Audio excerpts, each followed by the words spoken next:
Excellent Père de grâce, merci ce matin. Merci pour ta fidélité. Merci pour ton grand amour. Merci pour tous tes bienfaits. Nous te sommes reconnaissants. Nous te louons. Nous te bénissons pour ta fidélité. Parce que tu es le Dieu fidèle. En toi, il n'y a aucune ombre de variation. Nous t'exaltons, te remercions pour tout ton amour, ta grâce. Tu es le Dieu tout suffisant qui est en nous, qui est avec nous. Et nous te sommes reconnaissants ce matin. Sois béni et sois loué au nom de Jésus. Amen. Amen. Ce matin, je vais t'amener dans ma chambre de méditation, c'est-à-dire comment je médite la parole de Dieu. Ça sera le résumé, c'est ce que je vais te laisser à la fin, au sortir de cette Cisco, que tu puisses commencer à te responsabiliser toi-même. Donc,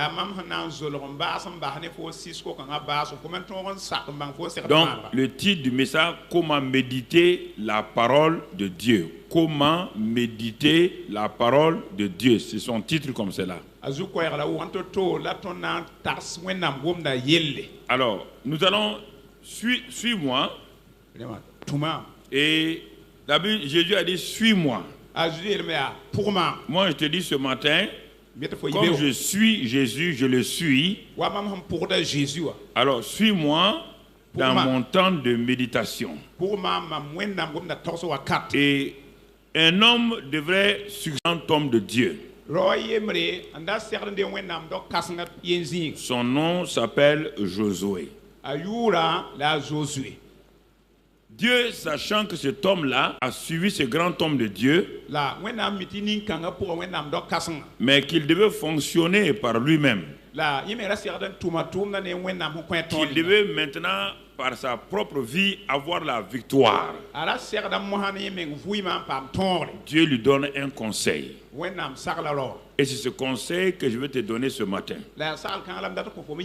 Alors, si tu as ta Bible, tu l'ouvres avec moi. Si tu n'as pas ta Bible, tu écris au fur et à mesure les versets et on y va. Donc, tu resteras là et on va aller.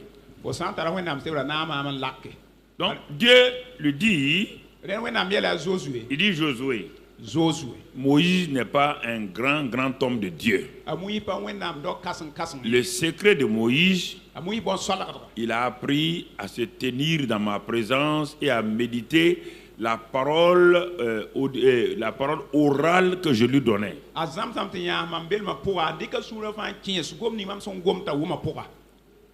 Et voilà le secret de Moïse. Alors, comme tu dois lui succéder, tu fais partie de la nouvelle génération. Alors, je vais te montrer comment ton mentor, ton leader a réussi. Il dit, Josué, que ce livre de la loi ne s'éloigne point de ta bouche. Médite-le jour et nuit pour agir fidèlement selon tout ce qui est écrit, car c'est alors que tu auras du succès dans tes entreprises, c'est alors que tu réussiras. Donc Dieu donne les conditions du succès ici à Josué pour sa vie et son ministère.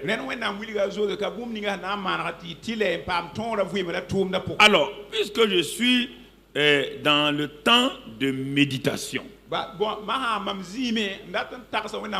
je veux apprendre de Dieu. Je me pose la question, mais Seigneur, comment les gens de l'ancien temps et même les gens d'aujourd'hui, moi je suis un chrétien, je me bats, ça ne va pas. Quel est le secret? Les gens m'ont dit c'est la prière. Dieu dit attends, on va aller point par chaque chose à sa place.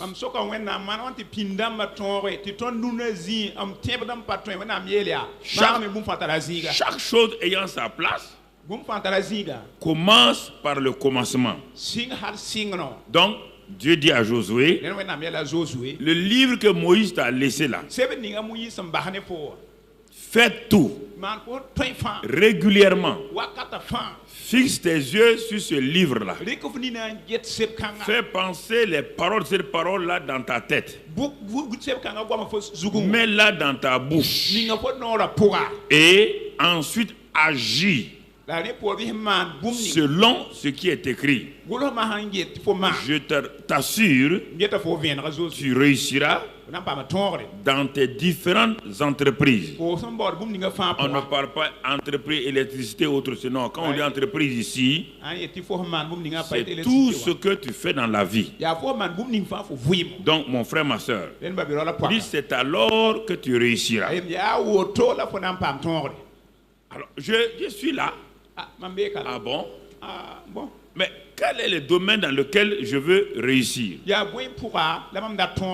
Puisque Dieu vient de me parler, je pose ma Bible, je m'assois et je commence à réfléchir. Je suis dans ma chambre. Je veux apprendre au pied du Seigneur. Oh Seigneur, tu me dis qu'il y a du succès. Tu me dis qu'il y a même dans toutes mes entreprises, c'est-à-dire ma famille, ma vie, mon travail, mon ministère, il peut avoir du succès. Dieu dit oui. C'est pourquoi, mon enfant, je te dis, voilà ce qu'il faut faire. Donc, mais comment ce succès-là va se passer? Quel est le moyen? Quelle est la clé? Je continue à méditer. Et il se trouve que le succès que je vais avoir, ça peut être une bonne santé. C'est un succès. Ça peut être dans tous les domaines. Je médite sur la parole. Je me dis, la parole ne doit pas s'éloigner. Seigneur, y a-t-il un autre passage qui va m'aider à comprendre ce que tu veux me dire? Et le Saint-Esprit, comme il est venu pour me rappeler toutes choses, Dieu dit, mon enfant, bon, va dans le livre de Proverbes écrit aussi par un homme sage. Il dit, il va dans le livre de Proverbes 4, verset 20. Tu vas continuer ta méditation pour voir ce que tu vas découvrir. Alors, j'ouvre la Bible. Je suis à la recherche du succès. Quand on parle de succès ici, les gens tout le temps parlent d'être PDG. Non, c'est pas de ça. Le succès dans ma vie personnelle, dans ma vie spirituelle, dans ma vie physique, morale et professionnelle, c'est vrai. Là,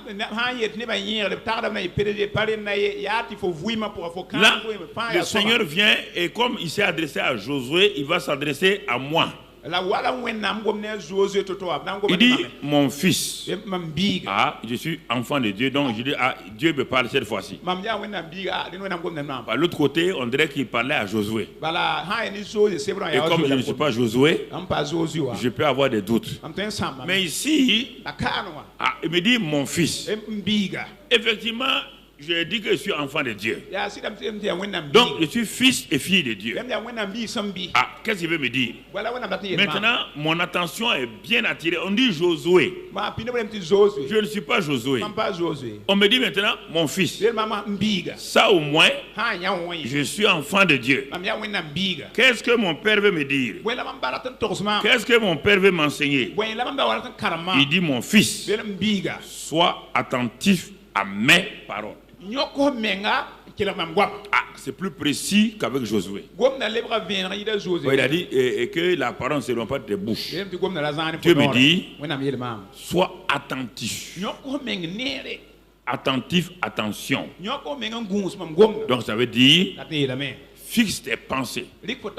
Scelle tes pensées.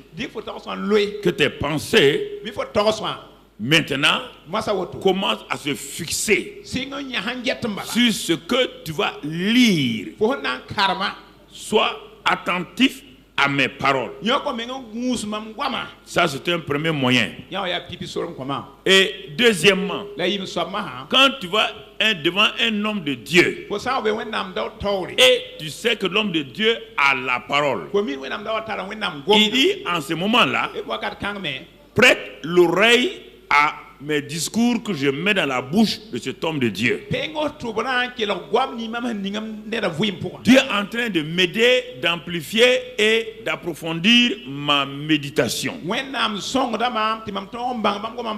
Donc, prêtez attention. Et maintenant, je prête mes oreilles au discours. Dieu me dit, est-ce que tu as vu le verbe que j'ai utilisé? Quel verbe j'ai utilisé? Il dit prêter. Et qu'est-ce qu'un prêt?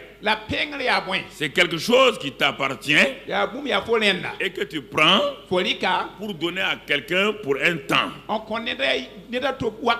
Dieu me dit que si je vais avancer, au moment où j'arrive dans la salle où l'homme de Dieu prêche, Dieu dit à ce moment-là, ne laisse pas quelqu'un d'autre te parler, prête-moi tes oreilles, prête-moi. C'est-à-dire que donne-moi tes oreilles, donne tes oreilles à ma parole. Ah bon? Mon attention. Si quelqu'un m'appelle, je ne prête pas mon oreille à cette personne-là. Si quelqu'un m'invite, je refuse son invitation. Si quelqu'un veut murmurer à mon oreille, je dis mon ami, j'ai prêté mes oreilles déjà à Dieu et à sa parole. Ne viens pas me distraire, ne viens pas me créer des difficultés. Je suis en train de méditer, je veux savoir, je veux réussir. Et il me dit, quand tu as fait ça, fais attention à tes yeux. Que mes discours ne s'éloignent pas de tes yeux. Là, je ne suis plus devant un pasteur. Dieu dit attention.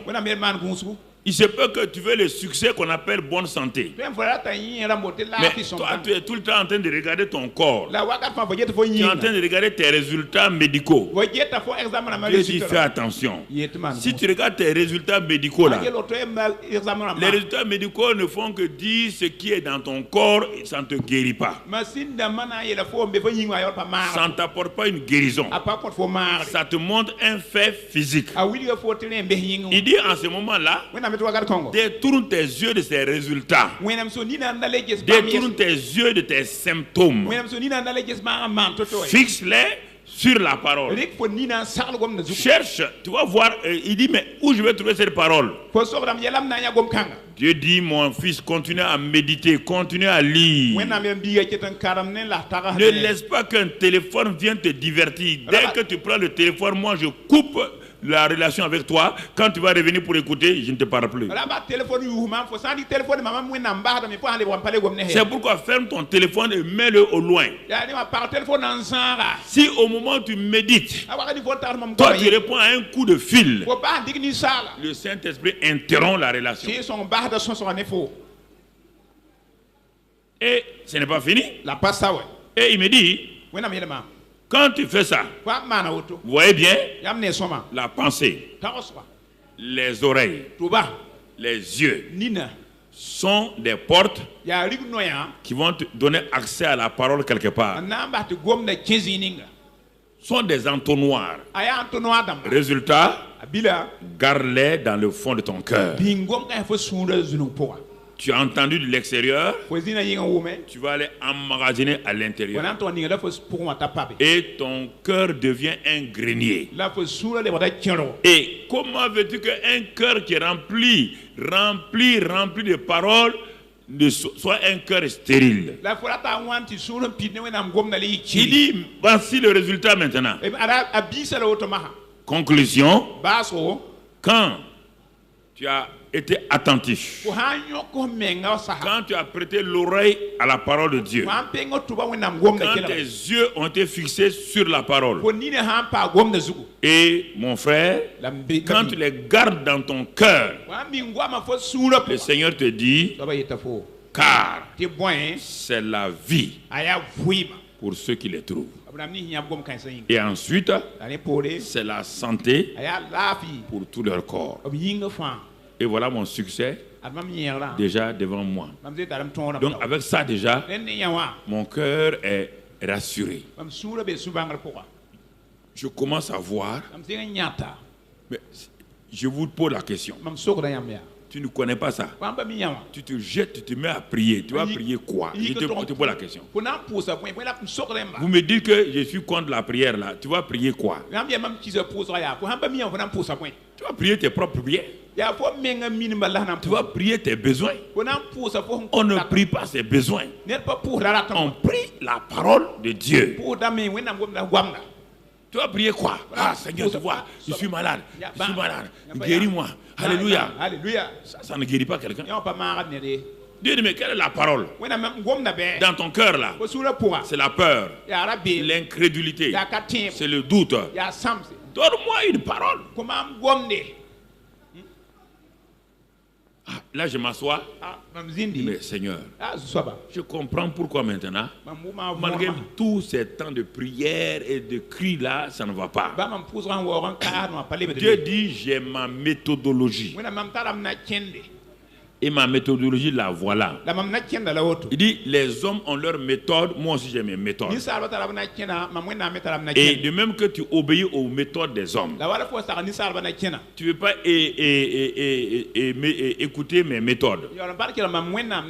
Ça va être difficile pour toi. Ça va être très difficile pour toi. Mon frère, ma soeur, est-ce que tu vois? Ah, maintenant, il dit, garde ton cœur maintenant plus que toute autre chose. Maintenant, ça c'est pour quand tu as le succès, là, si tu veux garder le succès, il dit, garde ton cœur plus que toute autre chose. Parce que là où il y a un coffre-fort de trésors, tout le monde verse ce coffre-fort. Mais un homme qui se promène avec 100 francs dans sa poche va aller n'importe où. Mais un homme qui transporte dans sa poche 20 millions ne va pas aller n'importe quoi. Et quiconque s'approche de lui, il fait attention. Et il dit, si tu as mis les trésors de la parole de Dieu dans ton cœur, en ce moment-là, garde ton cœur. Sois le gardien de ton cœur. Dieu a investi dans le jardin d'Éden. Il dit à Adam, garde le jardin. Il ne l'a pas gardé. Quelqu'un d'autre est venu enlever le jardin, les biens du jardin de sa main. Et il a commencé à être malade, à être pauvre, à être méprisé, jusqu'à ce que la mort physique l'atteigne. C'est pas fini? Il dit, car de lui viennent les sources de la vie. Et car de ta bouche la fausseté. Tout ça, c'est pour garder le trésor maintenant. Tu as été guéri. Dieu dit, si tu veux garder la guérison, garde ton cœur. Fais attention à ta bouche. Éloigne tes lèvres des détours. Que tes yeux regardent en face et que tes paupières se dirigent devant toi. Les choses que tu as fixées sur la parole de Dieu qui t'ont amené le succès, ce sont ces mêmes choses-là. Si tu ne les gardes pas, qui vont enlever le succès de ta main. Un homme de Dieu, c'est un cuisinier. Dieu lui donne la nourriture au temps convenable pour donner. Mais un homme de Dieu ne peut pas nourrir quelqu'un. C'est toi qui dois manger. Il te donne les ingrédients.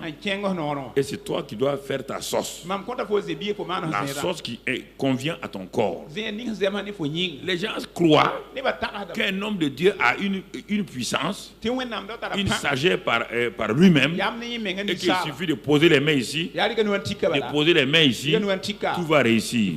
Tout homme de Dieu est dans un combat perpétuel. Tout homme de Dieu chaque jour combat le bon combat de la foi. Il n'y a pas un homme de Dieu qui s'élève. Ne vous laissez pas flatter.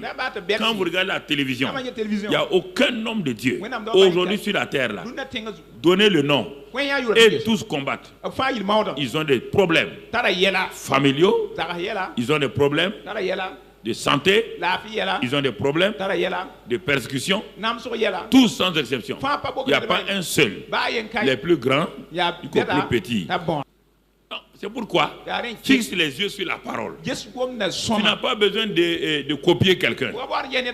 Prends chez chacun des hommes de Dieu ce qui est bon et colle ça à la parole. Regarde la parole, vis dans la parole et tu auras ton propre succès qui n'a rien à voir avec le succès d'un homme de Dieu. Alors, je vous dis ces choses-là, je suis homme de Dieu, je ne vais pas vous tromper, je ne suis pas en train de me diminuer. Non, je suis en train de dire la vérité. Tu ne veux pas. Tu te penses qu'il y a un homme de Dieu parfait quelque part qui peut tout faire, il va te séduire. Ok. Je suis en train de méditer. Donc j'ai lu ces deux passages-là. Moi je croyais, quand j'ai écouté les gens, je croyais que bon, quand on devient chrétien seulement, le succès là, il suffit d'aller prier 2 jours ici, 3 jours ici, dire à Dieu, je veux devenir directeur général. Si je prie seulement, ça va se passer. Dieu dit, bon, ça fait 3 ans que tu pries. Est-ce que tu as été même chef de service? Non. Alors, donc ça veut dire que ça ne marche pas. Ce n'est pas ma méthode. Ça, c'est la méthode des hommes. Ah bon, on a dit que si je donne une offrande à un homme de Dieu, avec ça seulement je serai ministre. Ok. Donne-lui offrande. Donne-lui offrande. Et tu seras de plus en plus pauvre si Dieu ne t'a pas inspiré.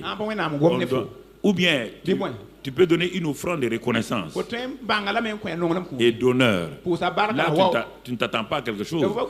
Tu donnes une offrande d'amour, une offrande d'honneur. Il n'y a pas de problème. Dieu accepte ça.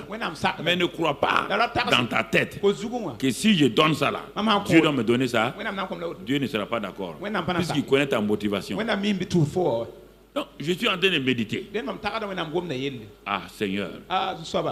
Donc, ce n'est pas 1 plus 1 égale 2. Alors, mais tout ça là, j'ai lu tout ça là. Mais comment je vais faire? Dieu me dit, mon fils, tu veux la victoire. Tu as lu tout ça là. Tu veux la victoire. Je vais t'amener. Et il te dit, va dans 1 Jean 5. 1 Jean 5. Et je vais te montrer maintenant comment tu vas entrer dans ce qui est actif. J'ai médité les grandes méthodes donc de succès.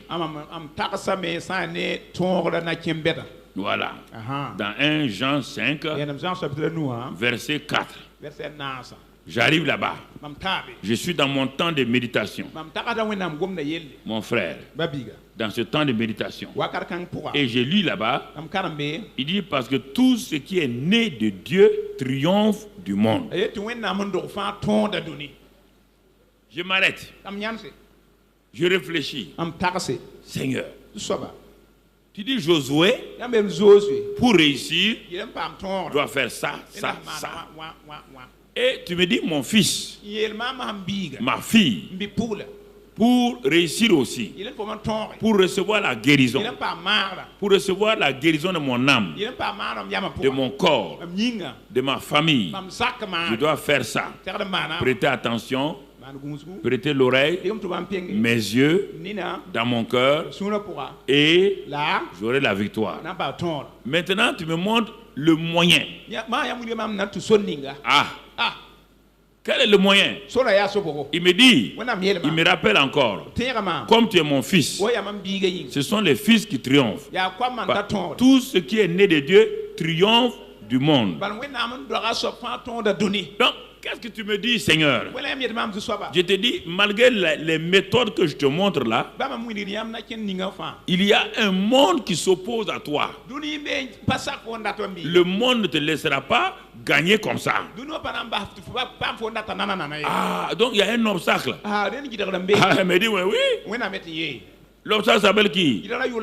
Il dit, c'est pas Satan lui-même. Satan a tissé un système, il est le prince du monde. Il a mis en place un système derrière lequel il est caché.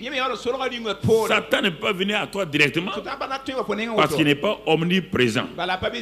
Donc qu'est-ce qu'il a fait? Il a manifesté son omniprésence par un système mis en place qu'on appelle le monde.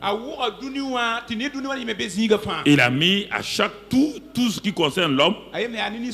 Dans les affaires, il a mis son système. Dans la santé, il a mis son système. Partout où l'homme est concerné, il a mis un système. C'est pourquoi on l'appelle le prince du monde. Il a mis son système. Et maintenant que tu veux avancer, malgré tout ce que tu as lu là, tu as médité, tu as prêté attention. Mais tu vois, ça ne fonctionne pas. Dieu te dit, mon égal, je viens d'ajouter un élément nouveau. Quiconque est né de Dieu triomphe du monde. Ah, le mot triompher veut dire qu'il y a combat. Ah, Seigneur. Maintenant, on m'a dit de prier seulement. Il dit non. Pourquoi j'ai dit triompher? Quand on dit quelqu'un a triomphé, c'est parce qu'il a eu un combat. On dit qu'il a triomphé, il est devenu champion du monde. Parce qu'il a combattu les 12 rounds du championnat du monde.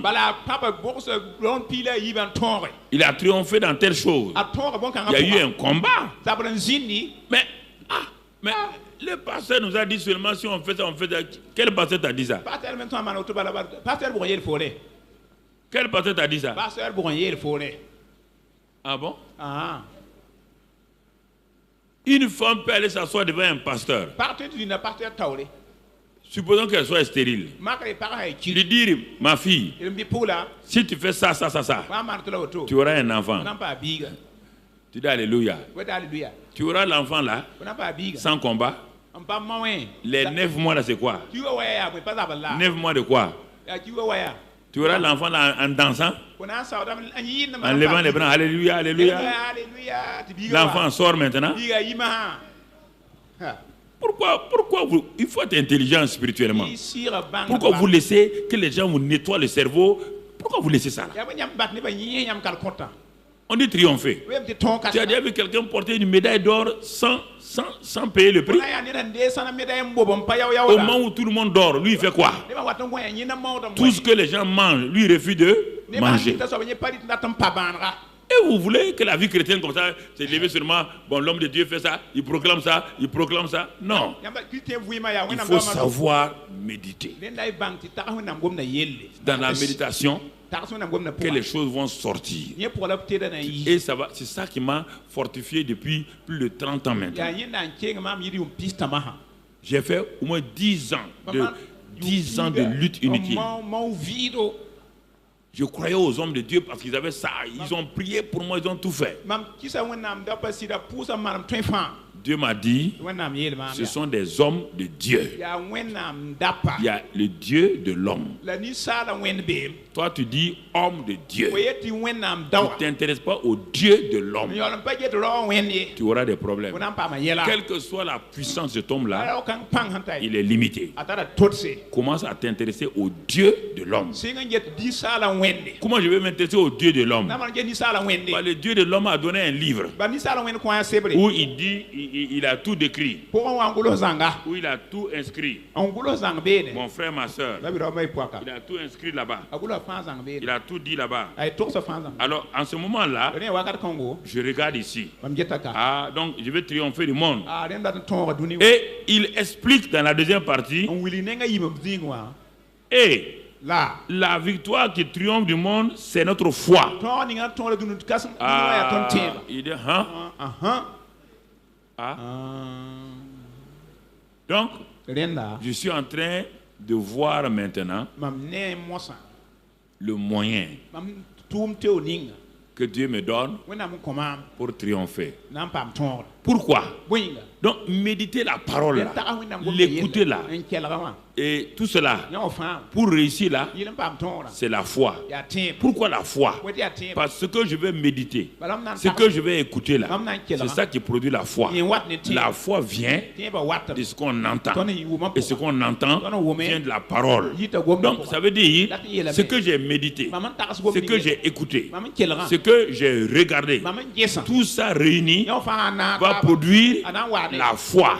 C'est cette foi-là, quand elle est manifestée, elle me donne de triompher du monde.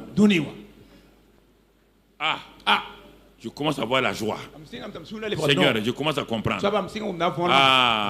Je commence à découvrir que c'est le chemin comme ça que je n'avais pas découvert. Mais Seigneur, j'ai souffert. On m'a dit de faire ça. On m'a dit de faire ça. On m'a dit de faire ça. Regardez, c'est la même chose avec quand quelqu'un est malade au village. On dit d'aller chez tel magicien, chez tel féticheur. Il fait 10 féticheurs. Et même dans la médecine, va voir tes spécialistes. Il a fait 12, 15 spécialistes. Il n'y a pas. Il faut t'asseoir pour savoir ce qui se passe. Tant qu'on n'a pas découvert la source de ton problème là, on ne peut pas te soigner. C'est ça. Donc j'arrive à la clé. On dit mais pour triompher c'est la foi. Mais j'ai cru que tu allais dire 40 jours de prière. Il dit non. Même quand tu vas prier là, c'est la prière de quoi? Prière de là. Donc c'est pas la prière. Même là encore c'est la prière de là. Il faut avoir la parole de là. Il faut l'acte de foi. Donc tout est lié à quoi? À la foi. Maintenant que j'ai médité une semaine tout ça là, la prochaine semaine, je ne veux pas méditer autre chose. Je vais maintenant voir qu'est-ce que la foi.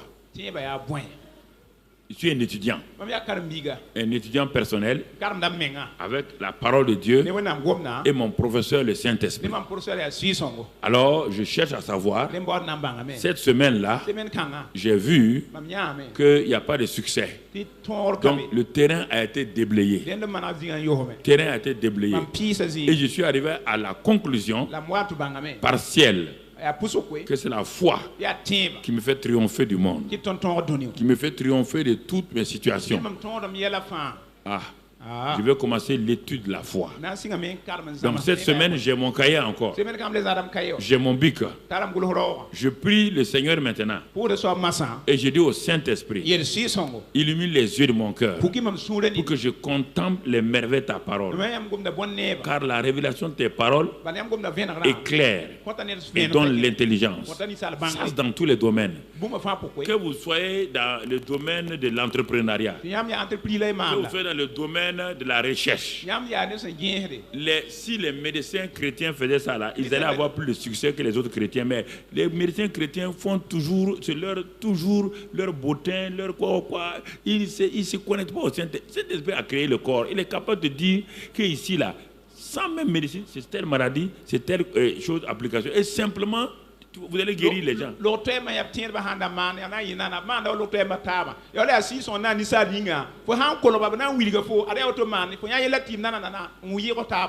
Toujours, il faut tâter les seins des femmes. Que c'est quoi, mammographie, pantographie, tous les jours. Même système. Une chrétienne qui est médecin, qui est gynécologue, doit s'asseoir. Seigneur, c'est pas en tâtant les seins. Tous les jours tâter. Il y a 100 ans, il y avait mammographie. Est-ce que les femmes avaient cancer des seins? Alors, d'où vient le cancer des seins? Va chercher à savoir. Va découvrir dans leur comportement, dans le stress, dans la nourriture, dans ce qu'ils ne veulent pas pardonner, elle ne veut pas pardonner. Et tout ça, ça montre. Un médecin doit attraper une femme à qui elle a fait la mammographie, la soir maintenant, chrétienne. Ma soeur, tu n'as pas de cancer. Mais je te dis en réalité, le cancer est une maladie que personne ne connaît sa source. Mais ce que nous avons découvert, c'est que ça peut venir du stress. Ça peut venir de ton comportement. Ça peut venir de ça. Si tu veux éviter ça, voilà comment tu dois vivre. L'hygiène de nourriture. L'hygiène de comportement et attitude vis-à-vis des gens. Non, on va faire mammographie 2 ans, on va faire 1 an, on va faire 3 ans. Et si tu découvres le cancer, qu'est-ce que tu peux faire? C'est maintenant problème. Non, je vous dis la vérité. Si les médecins, les professeurs, je vais leur dire ça. Pourquoi vous voulez utiliser la même méthode, ça ne marche pas? Si c'est pour découvrir le cancer, ça vous découvrez, vous ne pouvez pas guérir. À quoi ça sert? Et vous savez d'où ça peut venir? Pourquoi aux États-Unis aujourd'hui, il y a des laboratoires, des hôpitaux où les gens viennent, on leur apprend à rire simplement, sainement. On les apprend à être décontractés. Et simplement. Plusieurs sont délivrés. Pourquoi? Avec des plantes naturelles. Aujourd'hui, on guérit des gens. Parce que quand l'argent rentre quelque part, c'est un problème. Les gens n'ont plus pitié. C'est le vrai problème. C'est le vrai problème. Les médecins sont bons. Mais depuis un certain temps, beaucoup ont dévié. Dieu a créé la médecine pour aider les gens. Pas pour faire de l'argent. Pas pour faire de l'argent. Ils veulent pas. Même les médecins chrétiens ne veulent pas s'asseoir. Celui qui a créé le corps là, toi tu es médecin, tous les jours tu pries, tu parles en langue, tu dis à Dieu, tu as créé le corps, moi je suis ton enfant, le Saint-Esprit comprend. Tu pries chaque jour avant d'aller. Des femmes vont venir devant moi aujourd'hui. On va découvrir chez certains le cancer. Quelle parole je dois leur dire? Même pas parole de consolation.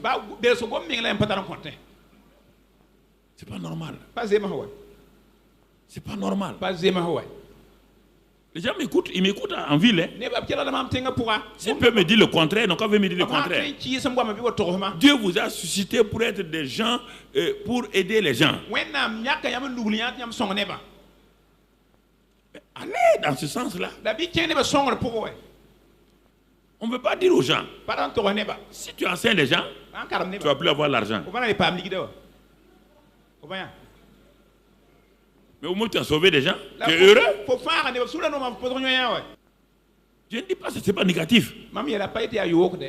C'est pour les aider. C'est pour les aider. Quand tu es mécanicien chrétien, quand on amène les voitures dans ton garage, toi tu les répares plus vite que le mécanicien ordinaire. Si tu es informaticien, avec la sagesse que tu as, tu réussis plus que les autres. C'est ça. C'est ça le plus. C'est ça la présence du Saint-Esprit. C'est ça l'élément fondamental du Saint-Esprit.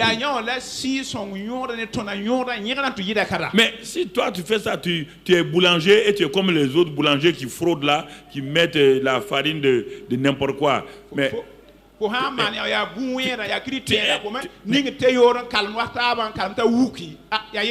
non. Parce que le christianisme, tout le monde vient chercher son bénéfice dans le christianisme aujourd'hui. C'est devenu un fonds de commerce. Chacun vient chercher une position. Je viens chercher un mari. Je viens chercher ça. Vous les aurez. Israël a eu ça là. Il a vomi. Ils ne sont pas rentrés en Canaan. Ils ont refusé les méthodes de Dieu. Dieu dit ils vont mourir au désert. Moïse, 40 ans. Ils sont morts un à un. On ne sait même pas où on les a enterrés. Plus de 2 millions de personnes. Quand ils ont fini, leurs enfants qui étaient là maintenant, Dieu dit les enfants vont entrer. Il y a des choses où il faut faire attention.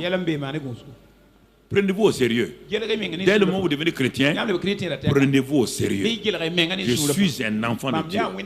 L'Esprit de Dieu est en moi. Je ne dois pas jouer avec la vie de quelqu'un. C'est pourquoi je ne viens pas. Les gens ne comprennent pas. Je passe mon temps dans la maison. Pourquoi je ne sors pas pour chercher les plaisirs? Pourquoi je ne parle pas? On m'invite partout. Pourquoi je ne parle pas? Parce que les chrétiens sont tellement importants pour moi que dès le moment où Dieu m'a appelé, je dois tout faire selon ma capacité et selon mon temps pour leur donner la meilleure des nourritures spirituelles que Dieu veut que je leur donne. C'est pourquoi mes messages dur. C'est pas pour embêter quelqu'un. Non. On ne peut pas traiter un malade à la légère. Et c'est pourquoi certains disent, il y a des médecins d'aujourd'hui, là, on ne les comprend pas quand ils te reposent. Mais la même chose avec les pasteurs. Mon rôle est de t'aider. Je ne peux pas t'aider si je ne me suis pas tenu devant le consolateur, celui qui aide les gens. Vous croyez que le pasteur se lève comme ça, il prend sa Bible, il tape, il enlève la poussière et puis il dit, il vient. Il n'est pas un professeur de philosophie. Même le professeur de philosophie a un temps de préparation. Et c'est ça. Vous comprenez? Donc maintenant, première semaine, que la parole ne se met pas des yeux, de ta bouche, de tes pensées. Garde au fond de ton cœur et veille sur ton cœur, car il y a des trésors là-bas. Fais attention à ta bouche. Cette parole-là, son but c'est quoi? C'est de produire la foi. Mais pour qui? Pour les enfants de Dieu. Et quiconque est né de Dieu triomphe du monde. Ah bon? Donc mon adversaire, c'est le monde. C'est pas Satan directement. Mais Satan a tissé un système qui m'environne, qui me bloque. Donc c'est ce système-là. C'est pourquoi Dieu m'a mis dans un royaume avec aussi ses méthodes, son système, pour que j'attaque le système de Satan et que j'ai la victoire. Mais quelle est la clé?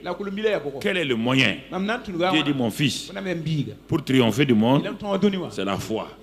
Mais si je ne sais pas comment la foi fonctionne, si on me donne la clé d'un coffre-fort, si on me donne la clé d'une voiture, et je ne sais pas comment la clé là fonctionne, la voiture là sera un fardeau pour moi. Le coffre-fort sera un fardeau pour moi.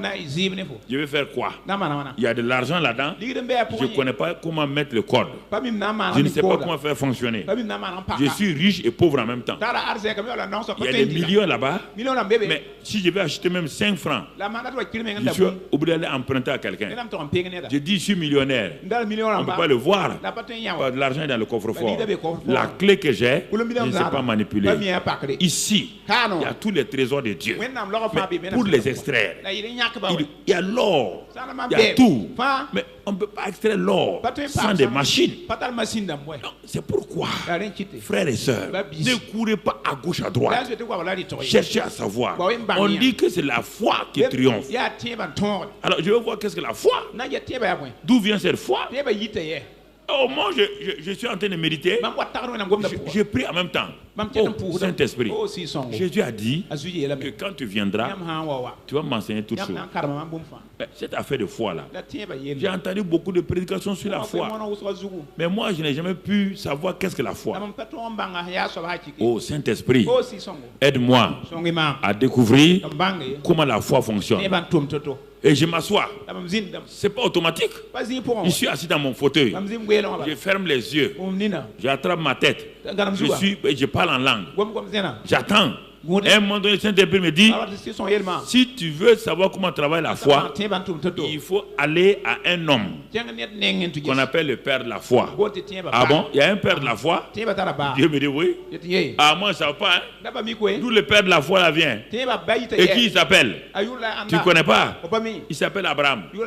Ah bon? Et d'où il venait? Dieu dit, va dans Josué 24. Josué 24. Je vais t'enseigner quelque chose. Josué. Ah, c'est où? Les livres de Josué, c'est où? Prends ta Bible et regarde. Regarde. À la première page là. Josué. Voilà, j'ai trouvé. Ok, tu as vu la page? Va là-bas. C'est comme ça qu'on étudie la Bible. Hein? Josué 24. Ah. Bon, qu'est-ce qu'il y a écrit là-bas?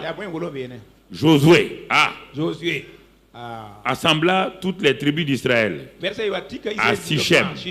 Et il convoqua les anciens d'Israël, ses chefs, ses juges et ses officiers, et il se présentait devant lui. Josué dit à tout le peuple, ainsi parle l'Éternel, le Dieu d'Israël. Vos pères, Térak, père d'Abraham et père de Nacor, habitaient anciennement de l'autre côté du fleuve. Et ils servaient d'autres dieux. Tu dis que le père de la foi. Mais c'était un adorateur d'idole? Dieu dit oui. Il va devenir le père de la foi. Il n'est pas né dans la foi.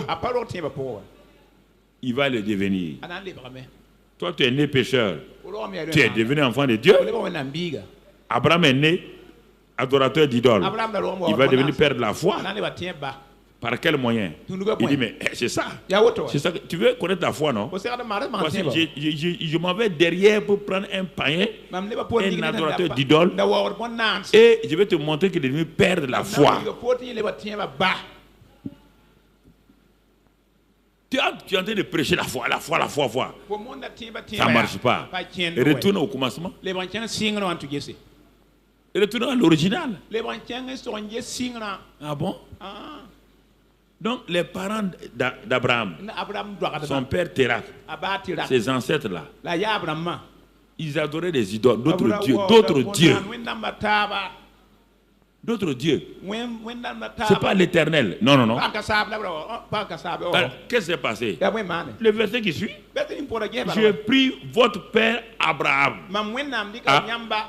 Il est notre père. Oui. Quel genre de père? Pas père physique. J'ai pris votre père Abraham. Je l'ai discerné. Je l'ai pris de l'autre côté du fleuve. L'autre côté du fleuve, on adorait qui? Hein? D'autres?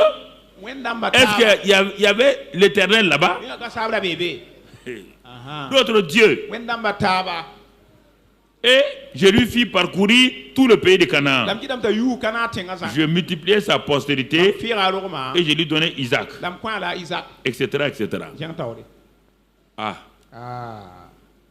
Seigneur. Ah bon?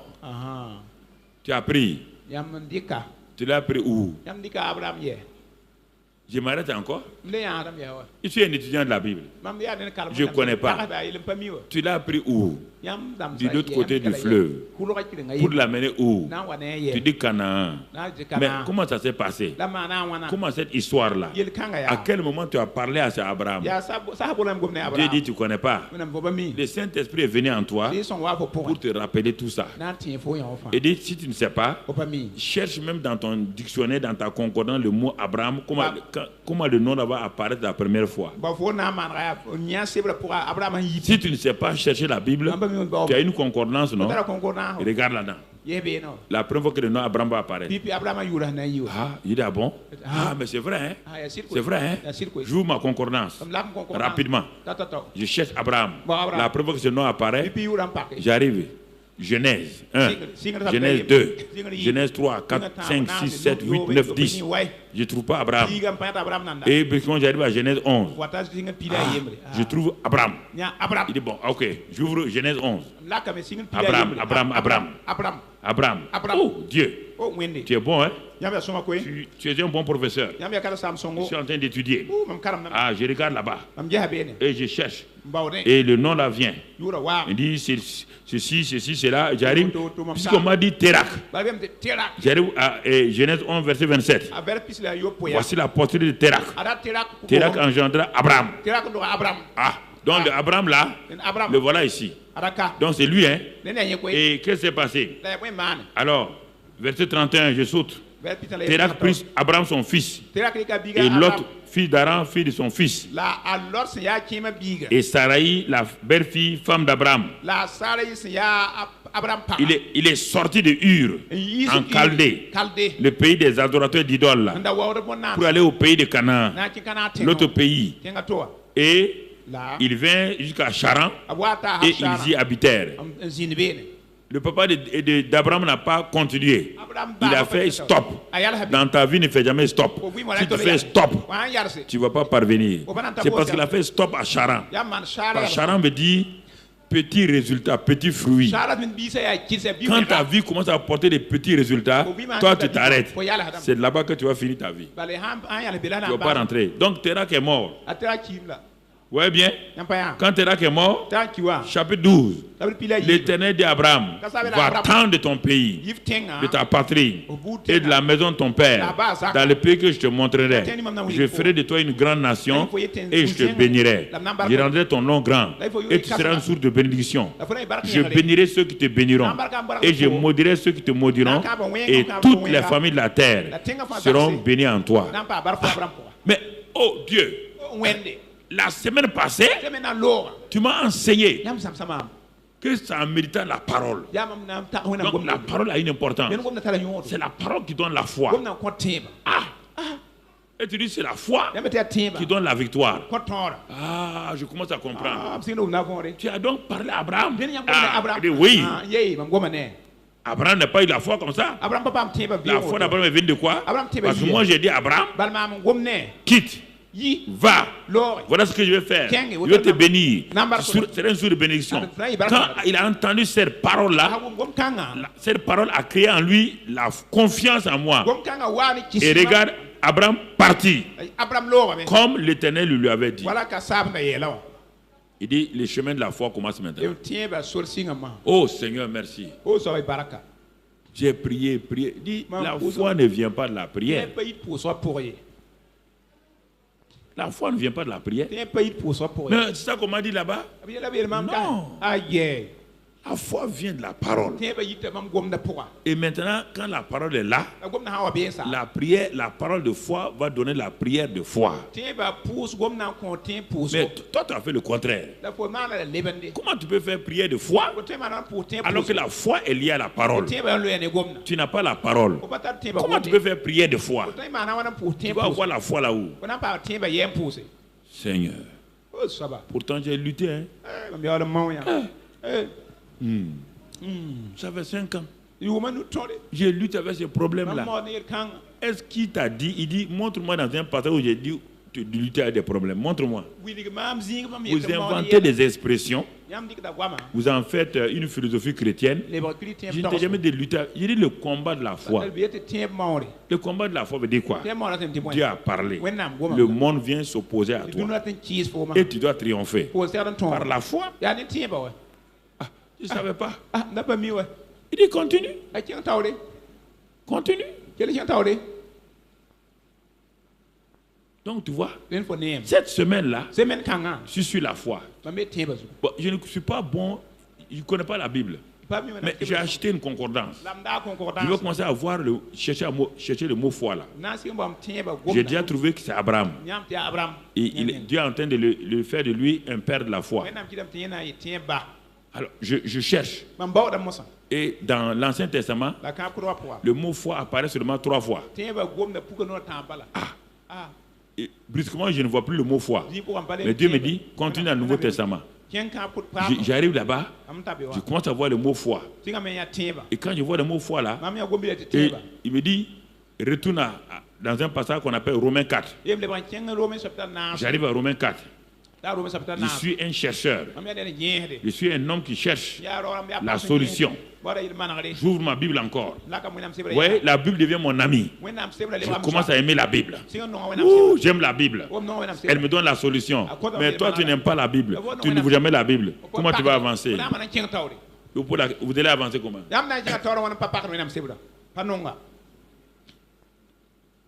Vous allez avancer comment?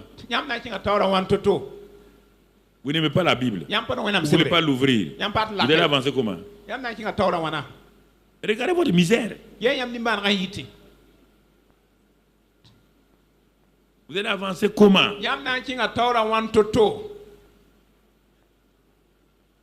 Pour devenir ingénieur, tu as ouvert tous les livres d'ingénieur. Pour devenir historien, tous les livres d'histoire ont été enseignés. Pour devenir philosophe, des livres de philosophes ont été donnés. Chacun dit, pour réussir dans tel domaine, voici les livres. Dieu te dit, pour réussir de façon générale, voici mon livre. Toi, tu fermes ce livre et tu cherches la... Et c'est pourquoi les grands professeurs d'université sont manipulés par un petit enfant de 12 ans qui se dit prophète. Tu les vois, ils s'en vont s'asseoir devant lui. Qu'est-ce que... Mon fils, qu'est-ce que Dieu t'a dit? Et puis il tremble en même temps. Professeur d'université, quand il prend la craie, il fait des démonstrations de physique, de biologie, de ceci ou cela. Mais devant un garçon de 15 ans, il tremble comme ça. Qu'est-ce que Dieu t'a dit? Qu'est-ce que tu as vu? Qu'est-ce que tu as vu? Ça c'est quoi? Une femme. Tu sors d'une voiture 4x4. Tu pars dans une maisonnette où il n'y a même pas une bonne natte. Et cette femme-là dit, assois-toi ici. Dans ta maison, quand tu vois même la poussière sur ton fauteuil, tu cries sur le garçon là. Mais pourquoi tu as laissé la poussière ici? Moi je n'ai pas la poussière. Et toi-même, ça paye. Ça paye. Tu t'envoies là-bas là. La poussière est partout.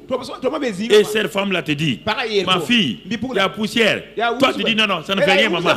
Ça ne fait rien. Tu t'assois dans la poussière là. Tu veux quoi?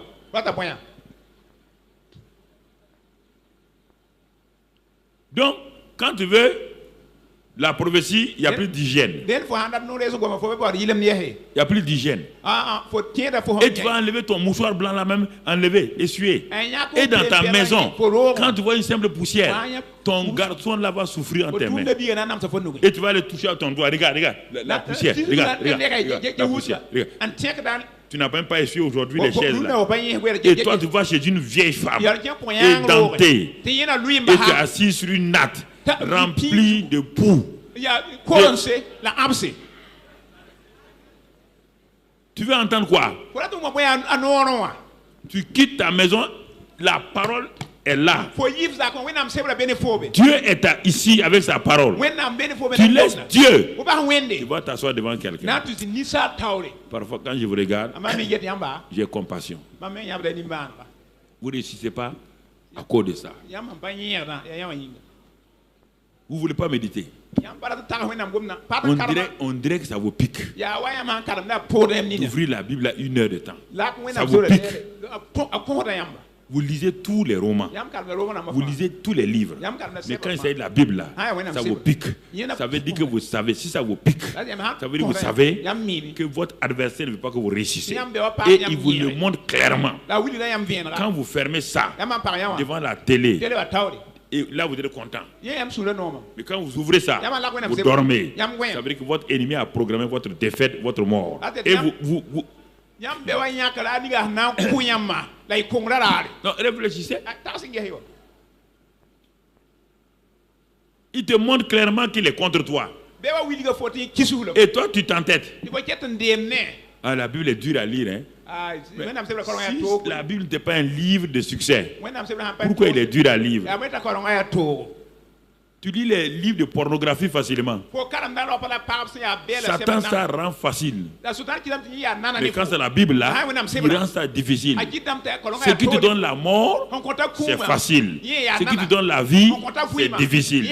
Tu es intelligent, donc ça veut dire qu'il y a un adversaire.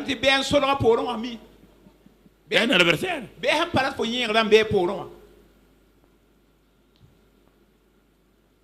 On te donne, on a écrit des livres. Harmonie familiale. Tu laisses les livres de l'harmonie familiale. Tu ne veux pas lire. Tu laisses ça. Toi, tu vas chez une femme qui frappe son mari régulièrement. Et tu t'assois. Elle n'a qu'à prier pour toi. Pour que ton foyer soit réussi. Femme, tu es insensé. Insensé. Quand tu lis harmonie familiale là. Non, ça là, c'est pas comme ça. Ça là, c'est pas comme ça. Et tu vas chez une femme qui frappe son mari. Tu sais pas qu'il y a des femmes frappeuses de mari? Il y en a maintenant.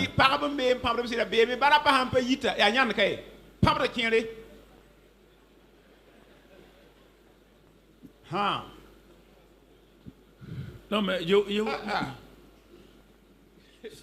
gens ne veulent pas méditer. Non.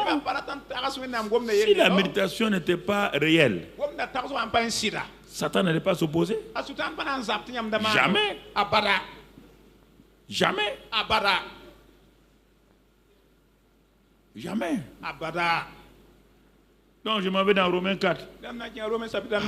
Je suis passionné. Je dis mais Seigneur, je n'ai pas appris ça. Dieu dit, tu commences à aimer la parole. Hein? Oh oui, j'aime. Non, j'aime la parole. Je serre ta parole dans mon cœur. Je serre ta parole dans mon cœur. Et tu commences à chanter tout seul. Tu commences à découvrir comment le jeune homme rendra-t-il plus son sentier en marchant selon ta parole. Je serre ta parole dans mon cœur afin de ne pas pécher contre toi. Tu commences à découvrir que le psaume 119 est vrai. Le psaume 119, c'est le psaume de la parole. On te voit tous les aspects de la parole dans le psaume 119.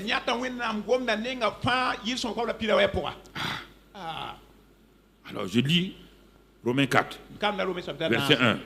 Que dirons-nous donc? Qu'Abraham, notre père, est-ce qu'il a obtenu selon la chair? Non. Abraham a été justifié par les œuvres. S'il a été justifié par les œuvres, il a sujet de se glorifier, mais non devant Dieu. Alors, que dit l'Écriture? Abraham crut à Dieu et cela lui fut imputé à justice. Or, à celui qui fait une œuvre, c'est le salaire qu'on lui donne, non comme une grâce, mais comme une chose due. Et à celui qui ne fait point d'œuvre, mais qui croit en celui qui justifie l'impie, sa foi lui est imputée à justice. Ah bon? Donc, les œuvres, salaire. La foi, c'est pas un salaire. Seigneur. Donc je découvre quelque chose. La marque de la foi ne me donne pas un salaire. Non. Alors je continue. Ah bon? Comment alors la justice de la foi a été imputée à Abraham? Verset 10. Comment donc fut-elle imputée à Abraham? Est-ce après ou avant sa circoncision? Il n'était pas encore circoncis. Il était incirconcis. Il était païen. Il était incirconcis. Ce sont les païens. C'est le signe des païens. Donc Abraham était païen. C'est en ce moment que la foi lui a été imputée quand Dieu l'a dit de quitter. Et il reçut le signe de la circoncision comme sceau de la justice qu'il avait obtenu par la foi. Pourquoi? Afin d'être le père de tous les incirconcis qui croient et le père des circoncis. Donc en Abraham, on va trouver les juifs et les païens. Il a été justifié quand? quand il était païen incirconcis. La circoncision est venue comme une marque pour la nouvelle génération, les Juifs. Et maintenant, est-ce qu'Abraham a eu un combat contre le monde? Oui. Quel était son combat?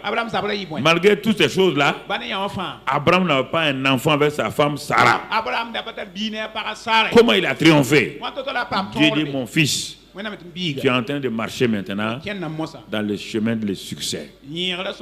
Comment a-t-il réussi? Il n'avait pas de pasteur. Il n'avait pas de Bible écrite. Il n'avait pas le Saint-Esprit. Il n'y avait pas d'église. Le gars était le seul croyant dans son environnement. Toi, tu as beaucoup de croyants. Tu as la Bible. Tu as le Saint-Esprit. Tu as les cassettes, les DVD. Et toi, tu échoues. Abraham se lèvera pour te dire, toi infidèle comme ça, moi j'étais seul avec ma femme Sarah, on n'a pas de pasteur, on n'a pas de Bible. Comment nous avons fait pour réussir? Faites attention. C'est pourquoi ne croyez pas que vous êtes devenu chrétien, le paradis c'est ouvert, c'est pas vrai. Okay. Flattez-vous. Comment il a combattu? Qu'est-ce qu'il a combattu? On voit ici, et il dit, et la Bible dit, verset 13, en effet, ce n'est pas par la loi que l'héritage du monde a été promis à Abraham ou à sa postérité. Mais c'est par la justice de la foi. Car si les héritiers le sont par la loi, la foi est vaine et la promesse est anéantie. Parce que la loi produit la colère. Et que là où il n'y a point de loi, il n'y a point non plus de transgression. C'est pourquoi les héritiers que nous sommes, nous le sommes par la foi, que ce ne soit pas, pour que ce soit par grâce, afin que la promesse soit assurée à toute la postérité, non seulement à celle qui est sous la loi, mais aussi à celle qui est sous la foi d'Abraham, notre Père à tous. Et comment il a fait maintenant? Je suis en train d'aller vers aussi, je vais regarder comment notre Père là a pu vaincre. On dit c'est la foi qui triomphe. Et son monde, c'était le monde de la stérilité. Il ne peut pas, donc tout ce que Dieu a dit dans Genèse 1 là ne peut pas être valable pour lui. Dieu a dit soyez féconds, multipliez-vous, soyez tendants. Abraham ne peut pas être comme ça. Parce que le premier verbe il ne l'a pas encore accompli, soyez féconds. Donc il ne peut pas se multiplier. Il ne peut pas assujettir. Il ne peut pas contrôler, dominer. C'est pourquoi tu vois pourquoi tu ne domines pas. Parce que tu es stérile spirituellement. Ce qui doit te donner la victoire, tu ne l'as pas eu. C'est pourquoi toutes les promesses de Genèse 1:28 là ne marchent pas. Tu entends la prédication dominer, dominer, mais tu ne peux pas dominer. Abraham ne peut pas dominer, il est stérile. Il n'a pas d'enfant. L'ennemi est venu bloquer toutes ses promesses. Bloquer toutes ses promesses. À cause par la stérilité. Le gars va se positionner. Il a médité pendant 24 ans dans les défaites et dans les victoires. Maintenant il est mûr. Et il se positionne. Comme il est mûr maintenant, il va se positionner. Et c'est cette position de victoire là qu'on voit. Dieu dit je t'ai établi père d'un grand nombre. Il dit ah bon? Il n'a pas dit je t'établirai. Dieu dit je t'ai déjà établi. Ah bon? Sans enfant? Il dit oui. Je t'ai déjà établi père. Ça c'est ce que moi je fais. Ça, c'est l'œuvre achevée de Christ. On n'est plus dans les promesses aujourd'hui. Nous sommes dans les faits. Les promesses, c'est pour le futur. Les faits, c'est passé. Tu t'appuies sur les faits. Je t'ai établi. Alors, Je commence à méditer. J'arrive là-bas. Je commence à parler. Il dit que la parole, c'est pas. Je m'assois. Dieu m'a établi. Non. Dieu m'a établi père d'une multitude de nations. Je suis seul dans ma chambre. Je ne sais pas sur le plan physique. J'avais déjà des enfants. Mais c'était sur le plan spirituel. Je n'ai pas d'enfants spirituels. Et je luttais. J'ai vu ça. Je commence à dire Alléluia. Je marche dans ma chambre. Dieu m'a établi père d'une grande multitude. Je suis le père d'une multitude. Aujourd'hui, les gens me parlent comme ça. Mais moi, il y a 25 ans, Dieu moi, je me suis appelé comme ça. Je suis père d'une multitude. Le gars, il a commencé. Et il s'est établi. Il a cru Dieu. Il n'a pas cru en Dieu. C'est de croire en Dieu. Croire Dieu, c'est différent. Croire en Dieu, c'est croire en l'existence de Dieu. Croire Dieu, c'est croire sa parole. Ce qu'il a dit. Il a cru Dieu. Quoi? Dieu a dit quoi? Il t'est établi. Sarah. Dieu m'a établi. Tu t'appelles plus Sarah, Tu t'appelles Sarah. Tu es princesse, moi je suis roi. Dieu nous a établis. Quel Dieu? Quel Dieu? Il dit, mais tu ne sais pas quel Dieu? Le Dieu qui donne la vie aux morts.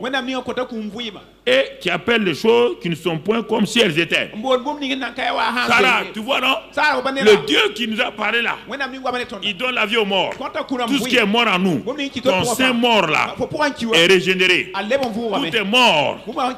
Moi je suis usé. Mon affaire là ne fonctionne pas. Dieu donne la vie à mon affaire là. Alléluia, Sarah.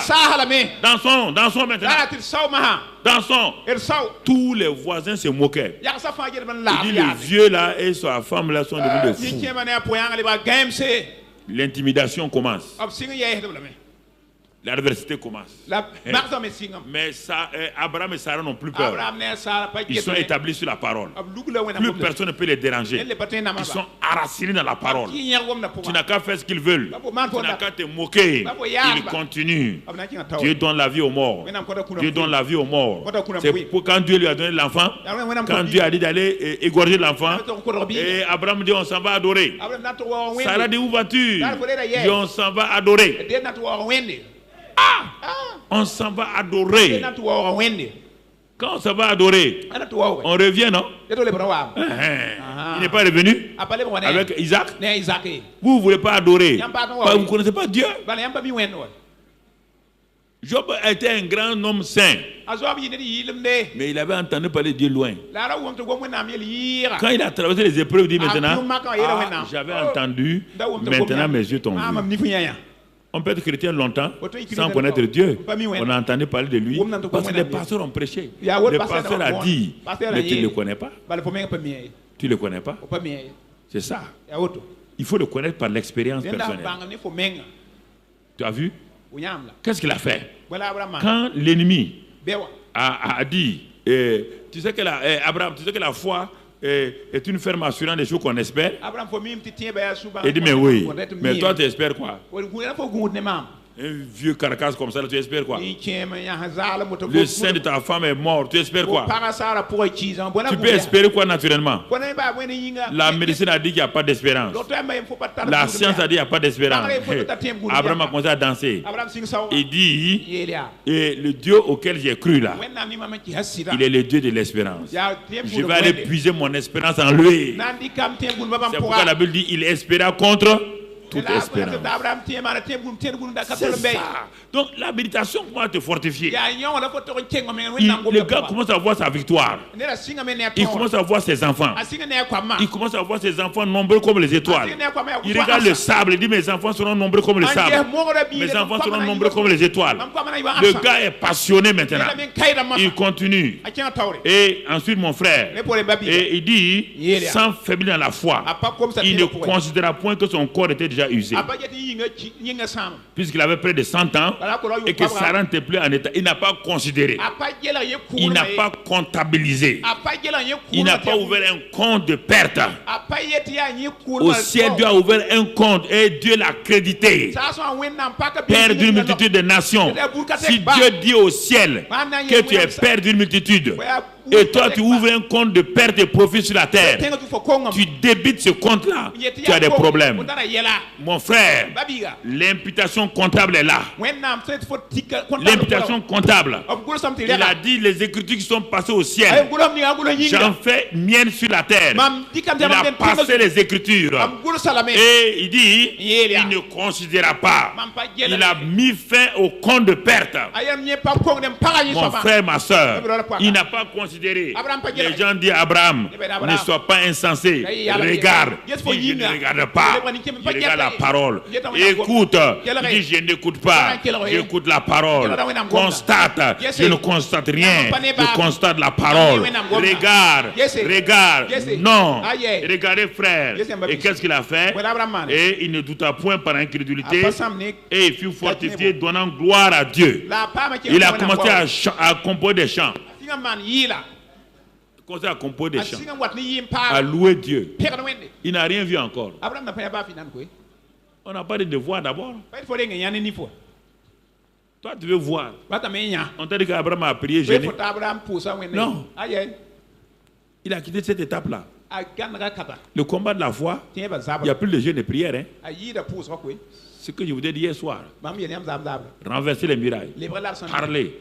Repousser l'ennemi. Résister à Satan. Proclamer qui vous êtes. Prenez possession. Dire à Satan d'ôter sa main sur vos affaires. Briser le pouvoir.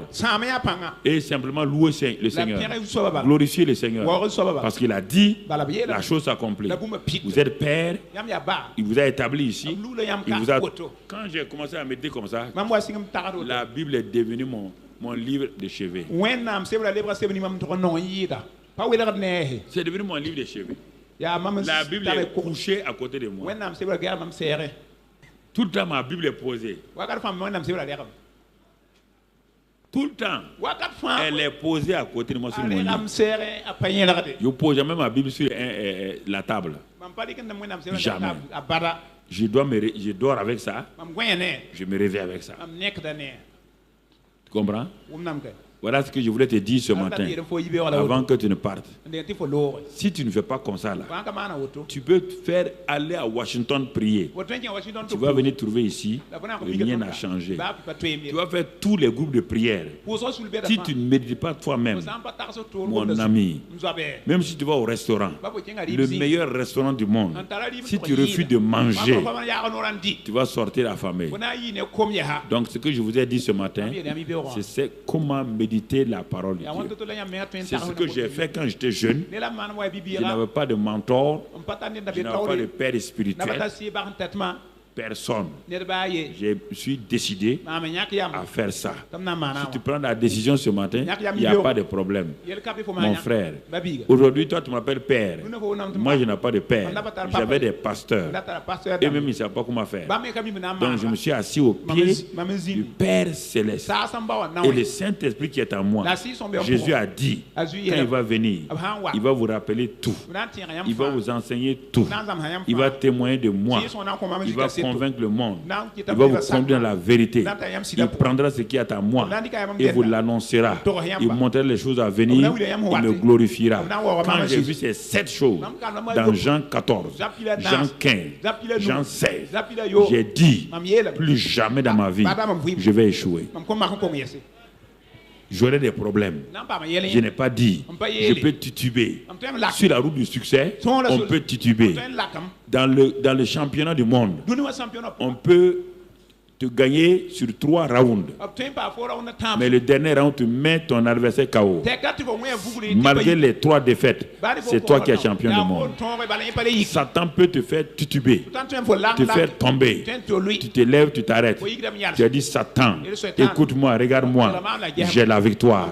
Car je suis plus que vainqueur en Christ Jésus. J'ai triomphé du monde. Mes prières sont exaucées. Car je connais la volonté de mon Père. La volonté de mon Père est ici. Je marche dans ça. Rien ne va me faire faillir. Tes difficultés ne vont pas me faire reculer. Je reste sur la parole. Je ne regarde pas mes symptômes. Je ne regarde pas à mon sol. Je ne regarde pas à ma situation financière. Je ne regarde pas aux difficultés. Je regarde la parole de Dieu. Je m'inscris dans la parole de Dieu. Je m'enracine dans la parole de Dieu. Je remplis ma bouche de la parole de Dieu. Il n'y a rien de mystique dans ça. On dit que c'est un médicament. Comment peut-être guéri du palu si tu refuses d'avaler les médicaments? Quel que soit le médecin, tu ne seras jamais guéri. Donc le médecin te demande, as-tu avalé mes comprimés hier? Tu dis, médecin, je vous aime beaucoup, mais je n'ai pas avalé. Tu n'aimes pas le médecin, tu es un menteur. Si tu aimais le médecin, tu allais comprendre que Jean 14, 15 dit quoi?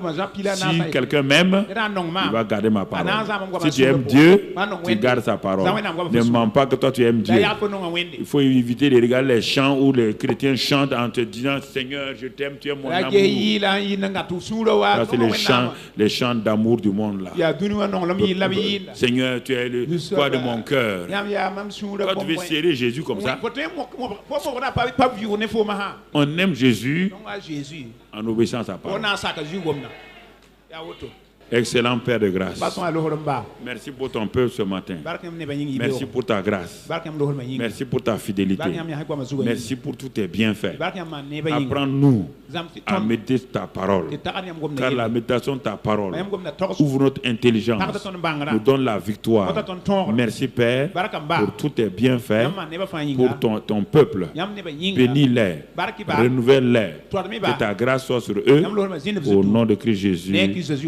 Amen. Amen. Voilà.